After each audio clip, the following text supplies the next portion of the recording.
श्री गणेशाय नमः। जय माता दी, जय आदिशक्ति, जय श्री हरि, जय श्री विष्णु।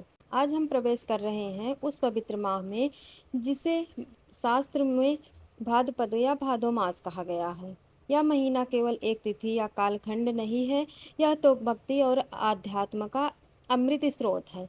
शास्त्र में कहते हैं कि भाद्रपद मास में किए गए व्रत, दान, जप और भगवान की भक्ति से करोड़ों जन्मों के पाप मिट जाते हैं। इस मास की महिमा सुनना और सुनाना स्वयं एक पुण्य कार्य है। आज की कथा हमें ले जाएगी एक ऐसे प्रसंग में जहाँ धर्म, प्रेम और त्याग की महिमा प्रकट होती है। कथा सुनते सुनते आप पाएंगे कि भक्ति के बिना जीवन अधूरा है और ईश्वर की कृपा के बिना मनुष्य का अहंकार व्यर्थ है। तो आइए हम सब मिलकर भावपूर्वक सुनते हैं भादो मास महात्म्य कथा अध्याय 23। प्राचीन काल में एक नगर था, समृद्धि ऐश्वर्य से भरा हुआ था। उस नगर का राजा न्यायप्रिय, धर्मनिष्ठ और प्रजावत्सल था। राजा हर सुबह पूजा पाठ करता, यज्ञ करता और ब्राह्मणों को दान देकर ही अपने दिन की शुरुआत करता। लेकिन उसी नगर में एक व्यापारी भी रहता था जो धनवान तो था परंतु अत्यधिक अहंकारी और नास्तिक प्रवृत्ति का था। वह कहा करता था कि इस व्रत, उपवास, दान और यज्ञ से कुछ भी नहीं होता, सब मन का भ्रम है। धन ही सबसे बड़ा भगवान है, जिसके पास धन है वही सुखी है, वही श्रेष्ठ है। लोग उससे कहते, भाई मत बोलो ऐसा, भगवान का अपमान मत करो, पाप लगेगा। लेकिन व्यापारी हंस देता, अगर सचमुच भगवान है तो आकर मुझे दंड क्यों नहीं देते। उसके इस शब्दों से नगर के संत, ऋषि और भक्तजन बहुत दुखी थे। एक दिन नगर में उत्सव हुआ। भादो मास का पवित्र व्रत रखा गया और सब लोग मंदिरों में दीप जलाकर कीर्तन करके प्रभु की आराधना करने लगे। महिलाएं कलश सजाकर मंगल गीत गाने लगी। बच्चे हाथों में फूल लेकर हरि बोल कर रहे थे। पूरा नगर भगवान की भक्ति में डूबा था। परंतु वही व्यापारी अपने महल नुमा भवन में बैठ शराब पी रहा था और भक्तों का मजाक उड़ा रहा था। उसने ऊंची आवाज में कहा, ये सब मूर्ख हैं, उपवास करके भूखे मर रहे हैं और सोचते हैं कि स्वर्ग मिलेगा। मैं खाऊंगा, पीऊंगा और मजे करूंगा, यही असली सुख है।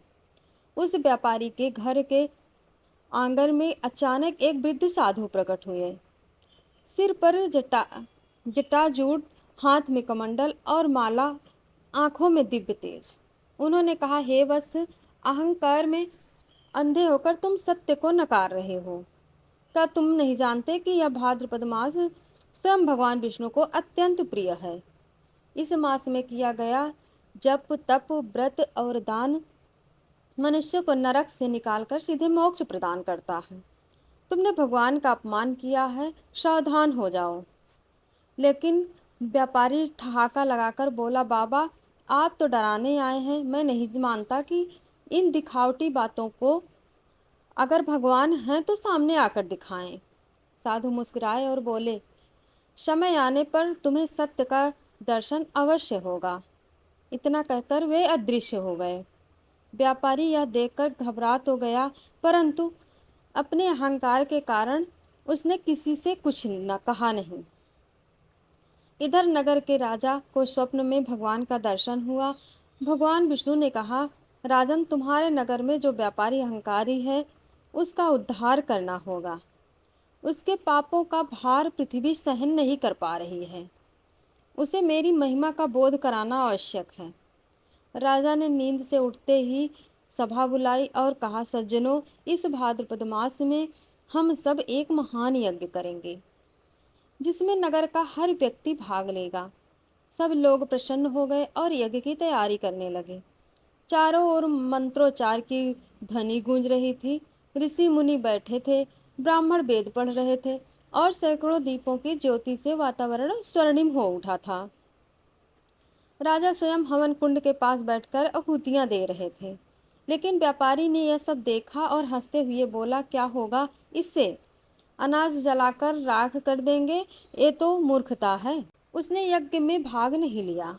यज्ञ संपन्न हो रहा था, पूरा नगर भक्ति में लीन था। राजा और प्रजा ने मिलकर भगवान की स्तुति की, ब्राह्मणों को दान दिया और गरीबों को यज्ञ संपन्न हो रहा था। पूरा नगर भक्ति में लीन था। राजा और प्रजा से ने मिलकर भगवान की स्तुति की, ब्राह्मणों को दान दिया, गरीबों को अन्न वस्त्र बांटे। परंतु व्यापारी अपने घर बैठकर यह सब देख रहा था। उसके मन में घमंड और भी बढ़ गया। ये सब पाखंड है, धन ही असली शक्ति है। देखना, मेरे धन के सामने ये सब भक्ति नहीं टिक पाएगी। कुछ ही दिनों बाद व्यापारी के घर में संकट आने लगा। उसका व्यापार अचानक घाटे में चला गया। जहाँ कभी सोने चांदी से भरे गोदाम रहते थे, अब वहाँ ताले लगने लगे। जहाँ नौकर चाकर झुंड बनाकर खड़े रहते थे, वहाँ अब सन्नाटा छा गया। लोग धीरे धीरे उससे दूर होने लगे। जिस धन पर उसे घमंड था, वही धन अब रेत की तरह हाथ से फिसलने लगा।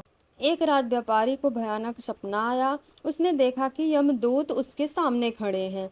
वे उसे बांधकर ले जा रहे हैं और रास्ते में एक अग्निकुंड दिखाई देता है। कुंड में भयंकर आवाजें आ रही है। यह वही पापी है जिसने भगवान का अपमान किया है। इसे नरक में डाल दो, इसे सूलों से भेजो। व्यापारी चीखते चिल्लाते हुए नींद से जाग गया।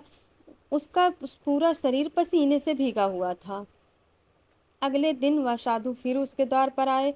उन्होंने शांत स्वर में कहा, बस अब समझे कि भक्ति की अवहेलना का परिणाम क्या होता है। भाद्रपद मास कोई सामान्य समय नहीं, यह भगवान विष्णु की विशेष कृपा का काल है। अगर कभी भी तुम प्रायश्चित कर लो तो ईश्वर तुम्हें क्षमा कर देंगे। व्यापारी कांपते हुए बोला, बाबा, मैं भूल गया था, अहंकार में अंधा हो गया था। मुझे मार्ग दिखाइए, मैं भी प्रभु की शरण में जाना चाहता हूँ। साधु बोले, तो सुनो, तुम भाद्रपद मास का व्रत करो। एक दिन उपवास रखकर भगवान विष्णु का ध्यान करो। गाय को हरा चारा खिलाओ, पीपल के नीचे दीपक जलाओ और भूखों को अन्न खिलाओ। फिर देखना कैसे भगवान स्वयं तुम्हारा उद्धार करेंगे। व्यापारी ने पहली बार भक्ति से सिर झुकाया। उसने संकल्प लिया कि आज से मैं अहंकार छोड़ूंगा और सच्चे मन से भगवान की पूजा करूंगा। उसने गरीबों को भोजन कराया, ब्राह्मणों को दान दिया और रात को मंदिर जाकर दीपक जलाया। जैसे ही उसने ओम नमो भगवते वासुदेव देवाय का जब प्रारंभ किया, अचानक पूरा मंदिर दिव्य प्रकाश से भर गया। व्यापारी को भगवान विष्णु का साक्षात दर्शन हुआ। भगवान शंख चक्र गदा और पद्म धारण किए प्रकट हुए। उनकी मुस्कान से अंधकार मिट गया और व्यापारी का हृदय प्रेम और भक्ति से भर उठा। व्यापारी रोते हुए चरणों में गिर पड़ा, प्रभु मुझे क्षमा कर दीजिए, मैं आपके भक्तों का अपमान किया है, आपके व्रत का उपहास उड़ाया है, मैं पापी हूँ। भगवान विष्णु बोले, बस तुम्हारे पाप बहुत थे, परंतु इस भाद्रपद मास में तुमने सच्चे मन से प्रायश्चित किया है, भक्ति से किया है। भक्ति किया गया एक दीपक भी हजारों अपराध मिटा देता है। अब तुम उठो, आज तुम्हारा जीवन धर्म और सेवा में लगेगा और मैं तुम्हारे साथ सदैव रहूंगा। इतना कहकर भगवान अदृश्य हो गए। व्यापारी का हृदय परिवर्तित हो चुका था। जिस अहंकार ने उसे अंधा बना दिया था, अब वही अहंकार पूरी तरह टूट चुका था। वह नगर का सबसे बड़ा दानी और सेवाभावी व्यक्ति बन गया। लोग उसे देखकर कहते, देखो, यह वही व्यापारी है जिसने कभी भगवान का उपहास किया था, परंतु भाद्रपद मास की कृपा से यह भी भक्त बन गया। कथा का सीधा संदेश है कि भादो मास महिमा की जीवन में भक्ति का महत्व बहुत है।